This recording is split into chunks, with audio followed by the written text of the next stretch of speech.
பணம் என்னடா பணம் பணம் குணம் தானடா நிரந்தரம் அப்படின்னு யாராச்சும் நம்மக்கிட்ட வந்து பாட்டு பாடி கதை விட்டா வீட்டில் நல்ல பணத்தை பத்திரப்படுத்திட்டு நம்மக்கிட்ட வந்து கதை விடுறான்னு காலத்துக்கு ஏற்ற மாதிரி ஓரமாக போயிடணும்.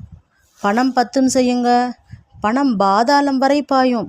பணம் இருந்தால் பத்தும் வந்து சேரும். காசேதான் கடவுளடா, பணம் இல்லாதவன் பிணம். பணம் என்றால் பிணமும் வாயை திறக்கும். இன்னும் எவ்வளோ பணத்தை பற்றி கேட்குறோம். பணம் இருந்தால் பாட்ஷா, பணம் இல்லாவிட்டால் பக்கிரியான். கேட்கவே ஆச்சரியமாக இருக்குல்ல. காமு ஷெரீஃப் அவங்க எழுதின பழைய பாடல் உங்களுக்கு தெரியுமா?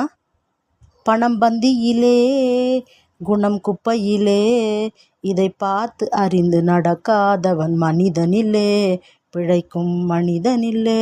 இன்றைக்கு பணம்தான் ஜீவநாடி. இதை எப்படி சம்பாதிப்பது? அடுத்த ஷார்ட்ஸில்.